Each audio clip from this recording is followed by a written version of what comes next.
ठीक है, uniformly charge non conducting thin spherical shell of radius capital R and surface density sigma is rotating about it axis. ये axis है बेटा, ये spherical shell है, non conducting spherical shell. ठीक है, अपनी एक्सिस के अबाउट रोटेट कर रही है ओमेगा से। सरफेस चार्ज डेंसिटी सिग्मा दे रखी है, तो find out field intensity at the centre of spherical shell.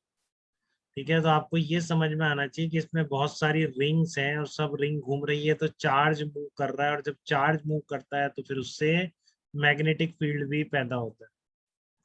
बिल्कुल, नमन सही कह रहा है कि हमने यहाँ पर थीटा और डी थीटा थिकनेस की रिंग ले ली।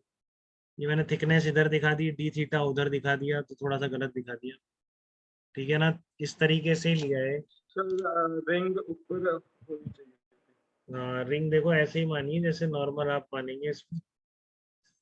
ठीक है ना, ये आपकी इस डायरेक्शन में एक है, तो ये इसकी थिकनेस होगी। ठीक है ना, ये एक है, तो ये क्या हो जाएगी, ये थिकनेस हो गई इससे। ठीक है, सरफेस पे मान सकते हैं। तो ये थिकनेस कितनी हो जाएगी, आर डी थीटा हो। तो हर ऐसी रिंग जो घूम रही है उसका करंट पता है आपको। रिंग में अगर यूनिफॉर्मली चार्ज रिंग घूम रही है, ठीक है ना, यूनिफॉर्मली चार्ज रिंग अगर घूम रही है तो कितना होता है उसका टोटल चार्ज, अगर क्यू होता है तो क्यू ओमेगा अपॉन 2 पाई। बहुत दिन से सिखाने की कोशिश कर रहा हूँ, है ना। Yes sir. जस्ट बात ये है कि इस रिंग पर चार्ज कितना है, तो रिंग का चार्ज कैसे लिखेंगे।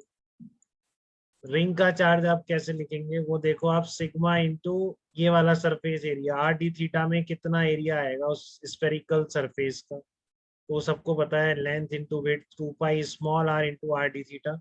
अब स्मॉल आर क्या हो जाएगा आपका, आर साइन थीटा हो जाएगा।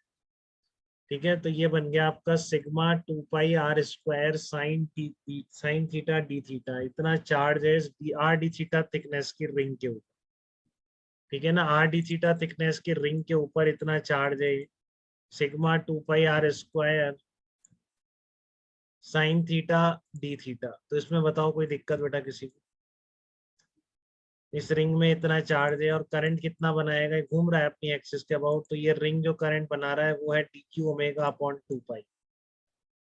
ठीक है, uniformly charge ring rotating with angular velocity omega about its axis. कितना करंट होता है एक टाइम पीरियड में, रिंग का सारा चार्ज एक पॉइंट से पास कर जाता है। ये जो आर डी थीटा थिकनेस की रिंग है, इसमें करंट इतना फॉर्म कर रहा है, तो आपको पता है कि मान ले एक्स डिस्टेंस पर मान लिया आपने। ठीक है ना, तो एक्स डिस्टेंस, एक्स की वैल्यू भी यहाँ पे लिख सकते हैं, x² plus r² equal to capital R²। तो एक रिंग है जिसमें करंट चल रहा है, उसके सेंटर से एक्स डिस्टेंस पर फील्ड इंटेंसिटी का एक्सप्रेशन आपको उतना ही याद हो गया क्या जितना यूनिफॉर्मली चार्ज रिंग का होता है। बताओ, ये अभी तक उस स्टेज पर नहीं पहुंच पाए। Mu naught IR² upon 2x² plus R²। ठीक है, तो वो DI करंट के कारण मैंने यहाँ पर फील्ड लिख दिया, mu naught DI into R² upon 2x² plus R² power 3/2। अब DI की जगह वैल्यू पुट कर दो आप, यहाँ पे DI की वैल्यू ये निकाल रखी, ये पूरी वैल्यू पुट कर दो, तो क्या बनेगा, ये बन जाएगा mu naught sigma omega R upon 2 sine cube D theta. इस तरह का बन रहा है। तो थीटा की वैल्यू कहाँ से कहाँ तक वेरी कराएं जिससे कि पूरी की पूरी रिंग कवर हो जाए, पूरे के स्फीयर की। तो 0 से पाई तक अगर वेरी कराओगे तो सारी रिंग्स कवर हो जाएंगी। ठीक है ना, सारी रिंग्स कवर हो जाएंगी। डायरेक्शन सारे मैग्नेटिक फील्ड की सारी रिंग की कारण, चाहे से वो इसके आगे हो या इससे पीछे हो, सबके कारण डायरेक्शन सेम आ रही है। देख रहे हो क्या आप।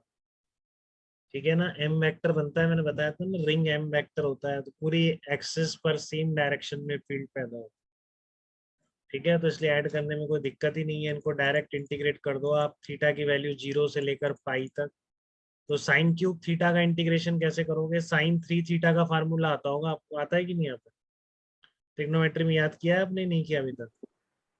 साइन साइन 3 थीटा, हाँ sine 3 sin theta minus 4 sin theta 3 sine theta minus 4 sine cube theta नहीं होता है क्या, ऐसा ही कुछ होता है। यस सर यही होता है। तो बस साइन क्यूब थीटा की जगह वो रख दिया मैंने, और वो कैसे भी रख लो जैसा आपकी मर्जी हो। ठीक है ना, वो आप समझदार हैं, तो ये इंटीग्रेशन नहीं तो अभी थोड़े दिन में आप बहुत ही जबरदस्त प्रैक्टिस हो जाएगी आपको इतने छोटे मोटे इंटीग्रेशन।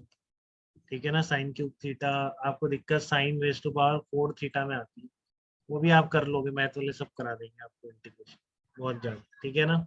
तो साइन क्यूब थीटा में कोई दिक्कत नहीं है इंटीग्रेशन, तो आप करो इंटीग्रेट 0 से पाई तक, कितना आएगा 2 mu naught sigma omega R upon 3, ये आंसर आ जाएगा। देख लो, सिग्मा पता है सरफेस डेंसिटी, ओमेगा जितनी एंगुलर स्पीड से घूम रही है वो spherical shell, capital R is the radius of this shell, ठीक है। तो एक यूनिफॉर्मली ऐसे डिस्क भी घुमा देगा तो उसका भी हो सकता है, बट इंटीग्रेशन पता नहीं उसका उपाय ना हो, इंटीग्रेशन हर चीज का नहीं होता, यहाँ तो बन गया इजीली, ठीक है। तो सानिध्य कोई डाउट है क्या आपको बेटा इतनी सारी रिंग के फील्ड को ऐड करने में, बताइए। सर मेरे को सर इसके अंदर ना ये समझ में नहीं आया कि अपन ने इंटीग्रेशन की वैल्यू 0 से पाई क्यों ली, मतलब 0 से 2 पाई होनी चाहिए ना शायद मेरे हिसाब से। नहीं नहीं नहीं, ध्यान से देखें, रिंग रिपीट नहीं हो जाएगी 0 से 2 पाई ले लोगे, 0 से पाई/2 में आधी रिंग सारी कवर होगी नीचे की, ध्यान से हाँ यस सानिध्य, सर। गलती मत करो बेटा। जब आप उधर जाओगे तो पाई/2 से पाई में ऊपर वाली सारी कवर हो जाएगी, बताओ। अच्छा ठीक है सर, ठीक है ठीक है, ठीक वो है ना, एकदम से याद नहीं आ पाया सर। ये गलती ना करो आप रिपीट करने की इंटीग्रेशन, ठीक है। 0 से लेकर पाई तक इंटीग्रेट करना पड़ेगा। और किसी का कोई डाउट, करुणा, उदिता, समर्थ, बताइए बेटा। No sir. बात क्लियर है आपको, किस तरीके से घूमती हुई स्फेरिकल शेल की एक्सिस के किसी भी पॉइंट पर आप फील्ड इंटेंसिटी लिख सकते, ठीक है। चलिए।